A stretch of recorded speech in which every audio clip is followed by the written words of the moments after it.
Shaun Tate back with you guys. Unless you've been living under a rock, you know what this is. Tate's Take, where basketball lives. Follow me on all social media platforms at Tate's Take Hoops. TATESTAKEHOOPS. Be sure to subscribe as we stream live online for this. Yes, Tate's Take the podcast on all platforms. Streaming live on YouTube as well as on Twitch, Facebook, as well as Periscope. Um, Anywhere that you find your favorite podcast, be sure to subscribe there as well. Of course, what else could we possibly be talking about besides the 2021 NBA playoffs? And without further ado, bringing in a good buddy of mine from the green room would be none other than, there we go. Perfect. There he goes. The guy, I don't think there's anybody whose first name I love more. Shaun Powell, author, writer, and contributor from NBA.com. Give him a follow on Twitter at Powell to the People. That is at Powell, not Power, but at Powell to the People. Shaun, top of the afternoon to you, and how are you? I'm doing well. How about yourself? Outstanding. Thanks for asking. And let me start off with two things before we jump into the NBA playoffs. First and foremost, we're friends on Facebook. Okay. I see on the profile picture. I'm not sure really what's happening there on your profile picture on Facebook. Explain that one to me. Did you get into a wrestling match with what looks like maybe some sort of a cat, like a lion or of sorts? Yeah, that comes from 2016. I was in South Africa with the NBA.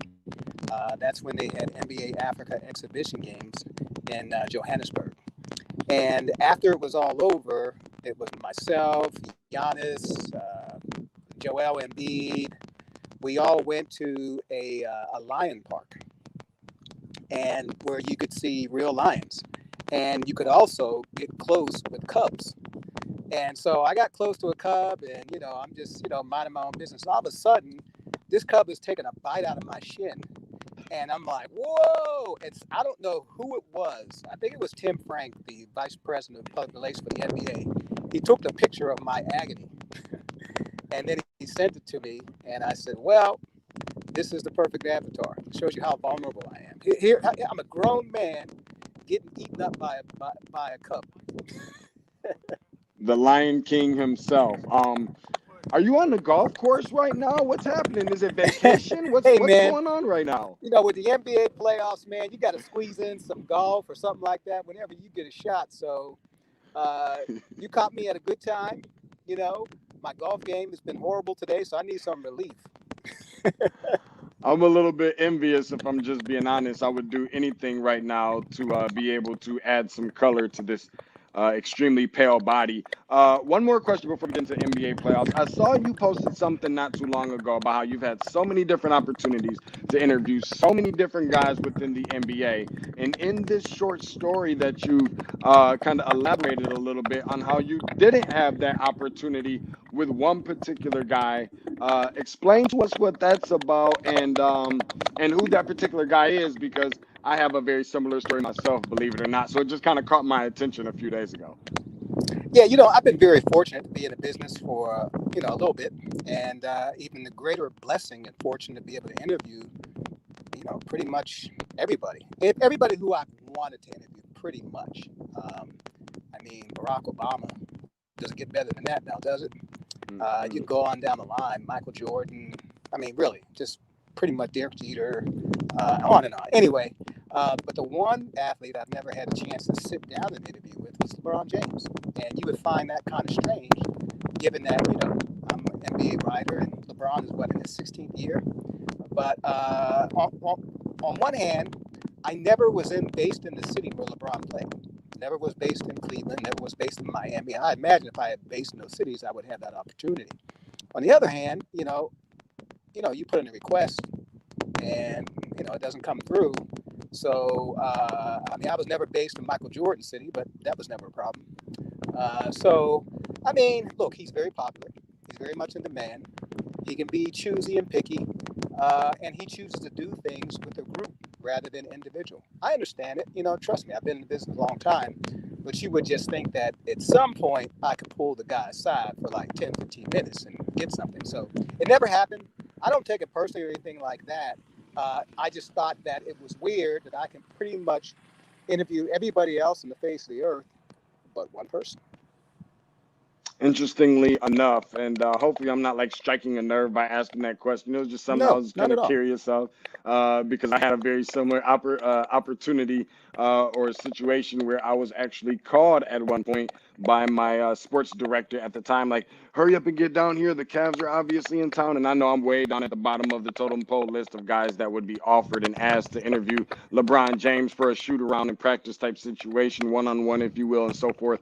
And I'm like, of course, what kind of question is that? Well, I've got less than an hour to get down there, let alone haven't taken a shower. So immediately and very quickly cleaned up the essential parts of the body and made sure I brushed the teeth, hurry up, put some clothes on, and try and hurry up and run out of the door. Soon as I lift the garage and get ready to head out, my tire is flat. And one of the hardest decisions that I've ever had to make in telephone calls was to call my sports director and said, I'm terribly sorry, but I'm not going to be able to interview LeBron James for you today. So that just kind of came in my head, or as a thought, a light bulb went off, if you will, when I was reading your story. On to these NBA playoffs. I know a lot of people, this might, depending on when they have the opportunity to hear this particular episode, episode 86, with my dude Shaun Powell. Um, the results of the game may be finished, but I want to preview them before they come on tonight. So, first and foremost, with tonight's game, that being the Denver Nuggets going on the road now to play a Damian Lillard offensive firepower, obviously 55 points in the last game. Now going into game 6 in Portland, kind of want to get your take on maybe some of the X factors, what you've seen from this series, and who you expect to come away with adding a number to the left side of the result column. Well, I'm not so sure about any X factors. I think we've probably seen them by now. Michael Porter Jr. I mean, we're talking about everybody but Damian Lillard and Nikola Jokic. Um, I mean, at this point, there are no secrets. I haven't seen anybody come out of nowhere to, take command of this series. Uh, you know, um, other than the usual suspects. Um, this is a very tough series to call, and that you Mm. wouldn't be surprised who wins. Uh, and actually, you would be disappointed in the team that loses. I mean, can you imagine Portland losing in the first round? Damian Lillard, after having that amazing game, has to go home early again, denied a trip to the NBA Finals again for the ninth straight year. That would be pretty tough for him to take. And same thing with the Nuggets. I get it. Jamal Murray has been out, so they have an excuse. But Nikola Jokic is probably going to be named MVP, and he doesn't get out of the first round. I mean, so you can make a case for both teams winning, and you can make a sad case for for one of those teams losing. For sure. And now I want to go over to the other game in the doubleheader on tonight. We could be potentially looking at a first round exit for LeBron James on their home floor in Los Angeles on tonight, taking on Chris Paul, Devin Booker, and the Phoenix Suns. Very similar question. Maybe not necessarily so much X factors, but maybe some of the things that stick out like a sore thumb to you from what you've seen in the series so far. It was a terrible, 20, 30 point blowout, I think, in game 5. Now going into game 6, no Anthony Davis. How does that change things? And do you think LeBron has what it takes now at age 36 to put this team on his back and at least get out of the first round against a tough Phoenix team? Well, this is the injury series, isn't it? Chris Paul, Anthony Davis. The healthiest team wins, pretty much, I would think. Even though the Lakers are behind 3-2, if Anthony Davis were to miraculously be able to play, I would favor them. But without him, I think it's a tall order. I mean, again, you're looking at the Lakers, you're looking at maybe Dennis Schroeder has to have a big game, Kyle Kuzma, these guys who haven't shown that they're able to have a bust out, breakout, series saving game. So that's kind of troublesome. And it obviously puts a lot of weight on LeBron's shoulder. Look, he's a big boy. He can carry that weight. But you're also looking at Phoenix. If Chris Paul is not able to play, then, what does that say about their chances? Yeah, Devin Booker's had an outstanding series. But who's the other take charge player there? Chris Paul has meant so much to a lot of his teammates, to Mikal Bridges really helped his development. DeAndre Mm-hmm. Ayton helped his development. You could even say, to an extent, Devin Booker, because Devin Booker doesn't have to handle the ball anymore. So again, I think the series is going to be decided upon who appears in street clothes. Is it going to be Anthony Yeah. Davis or is it going to be Chris Paul? Do you have any sort of a and I don't even know if this is something that you can do. Do you have a prediction for those two series that we'll see on tonight? Well, let me just take the Lakers Suns series first. I mean, again, I hate to lean on the injury factor, but if Anthony Davis is not able to play, maybe LeBron wins one elimination game, like a game six, but I'm not so sure he can win two of them. So if Anthony Davis doesn't play the rest of the series, I like Phoenix. As far as the Nuggets Blazers, boy, man, that is a tough one. And It is. I'm, you know what? I'm going to say Denver. I just think Jokic is, he's playing against Nurkic. He's playing against Enes Kanter, and you feel that at least they can slow him down somewhat. But they haven't been able to stop this guy, man. And he's been playing very well. I can see in that series someone, like Michael Porter Jr. just having like a 30-point game and just really being the difference maker. So I'm going to say Denver, and I'm going to say Phoenix.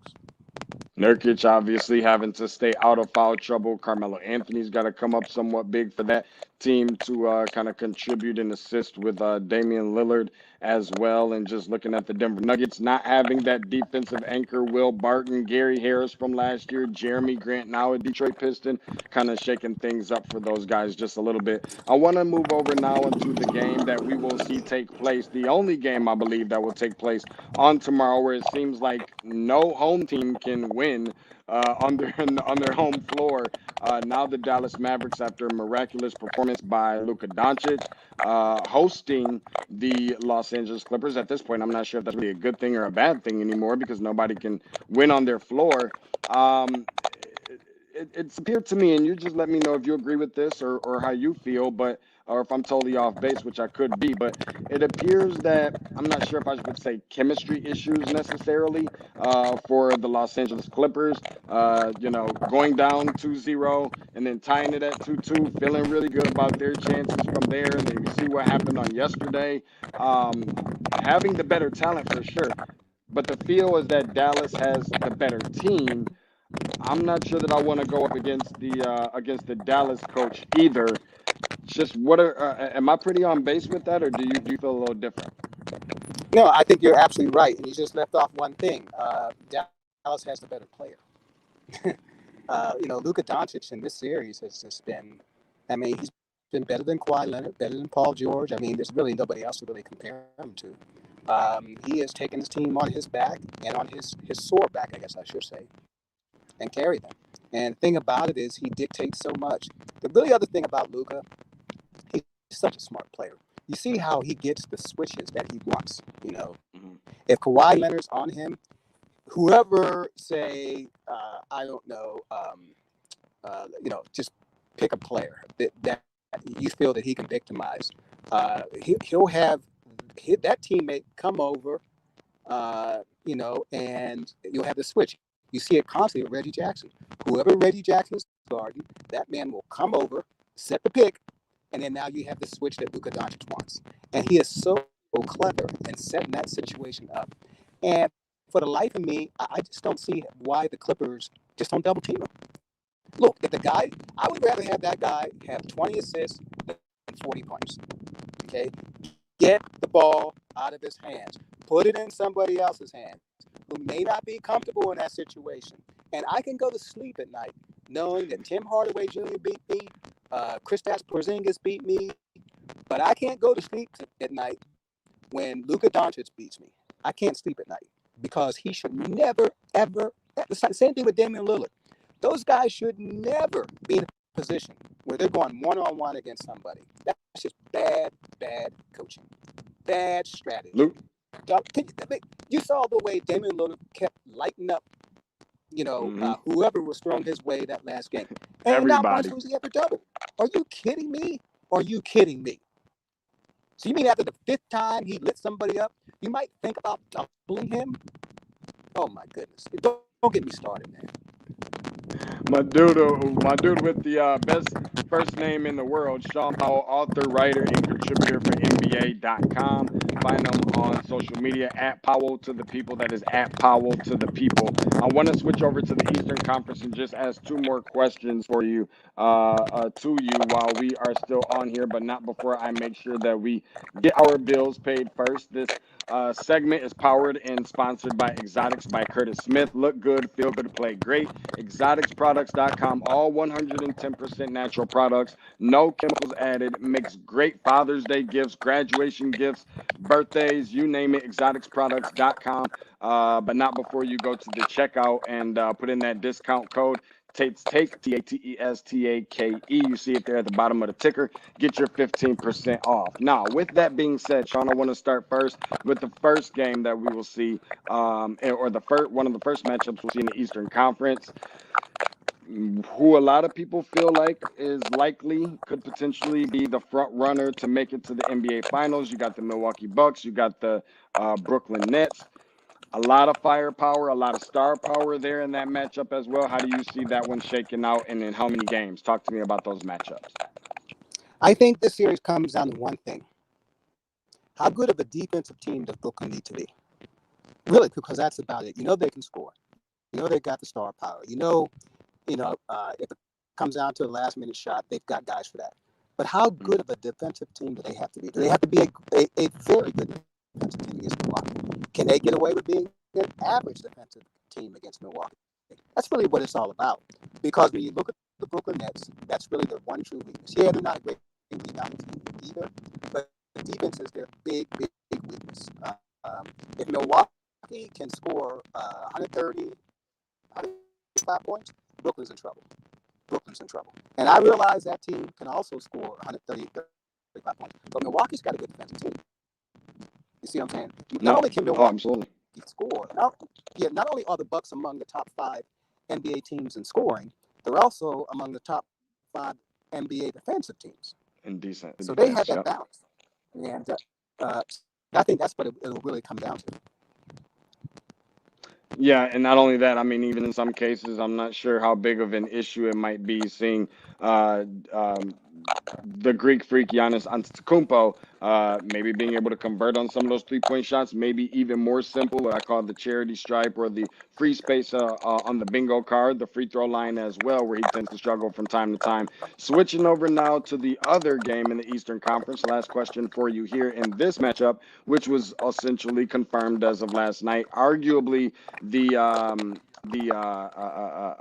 most impressive team, if you will, to an extent, the Atlanta Hawks so far that we've seen in the playoffs. Obviously, Trey Young and some of the surrounding cast that he has. We haven't seen Lou Williams step up and look like Lou Williams just yet. We know he can jump up out of the bed and hit you with about 20 or 30 points, but they're underdogs, and not sure if we'll see Joel Embiid or not in that series. Obviously, against the Philadelphia 76ers. Everybody thought New York City was a hostile environment. Philly's going to have much of the exact same thing to implement, I would imagine. What do you see in that series, and does the Atlanta Hawks have a chance with or without Joel Embiid? Well, if Embiid doesn't play, I mean, the Hawks are the more talented team. It's as simple as that. And I get it. Philly has Ben Simmons, and even Seth Curry's played well. Tobias Harris has had probably the best season of his career. Doc Mm, Rivers, obviously, a solid coach. But I mean, Embiid is a difference maker. And if you look at the way the Eastern Conference playoffs are set up, Embiid was in position to dominate every round because none of the teams that he would see in the 3 rounds of the Eastern Conference playoffs has a defensive stopper. There's no Rudy Gobert in the East. But when he's hurt and he can't play, or maybe his minutes and his talent are being diminished because of an injury, then you have that's the great equalizer. All of a sudden, Philadelphia doesn't have this great advantage on the other team.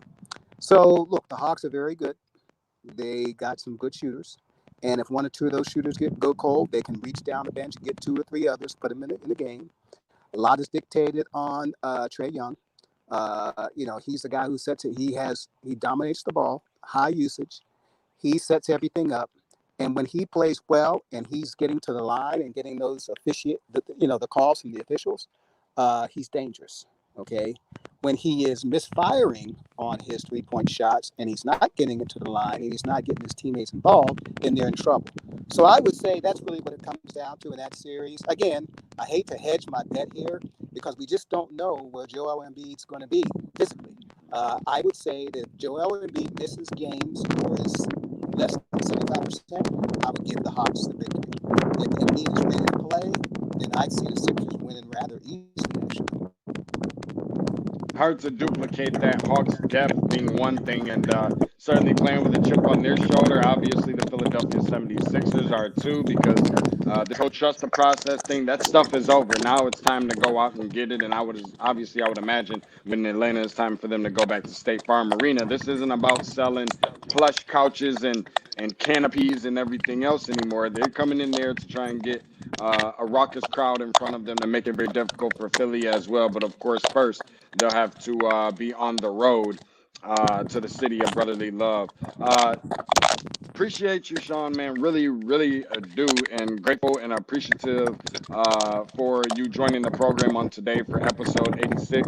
Overly thankful of that. I appreciate you for making time and being so flexible. Hey, man, the pleasure's all mine, man. It's been a big pleasure sitting and talking with you. It's always a pleasure to talk to someone who's smart on the subject in which you're talking about. So, like I said, the pleasure's all mine, my man. Keep doing what you do. Love it, and much success to you, not only now but in the future.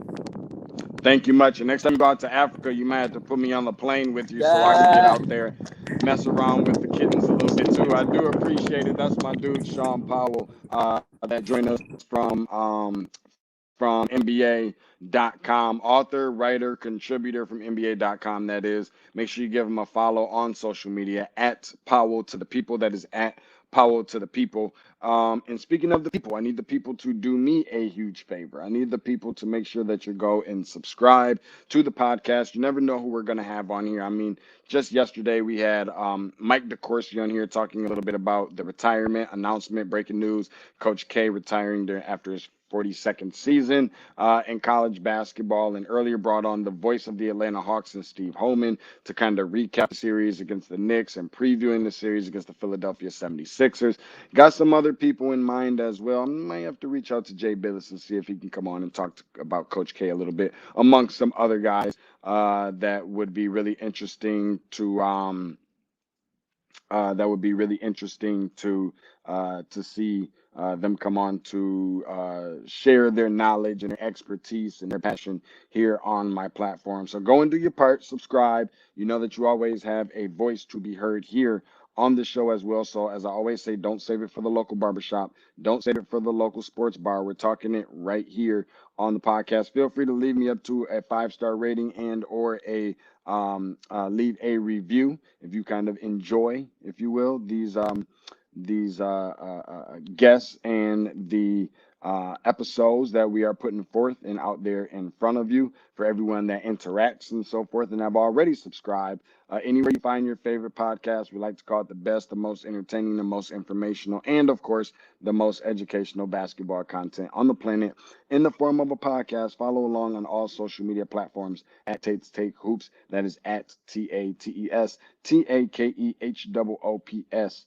Hashtag where basketball lives. So appreciate everybody for joining me, and be looking forward to tonight. As you know, 15 minutes after, let me make sure that I put the graphic up here before I get up out of here so that I don't have anybody confused about what we do at the end of every single night that a playoff game is played. The final buzzer with Deshaun Tate, just a brief recap, somewhere right around 20 minutes or so.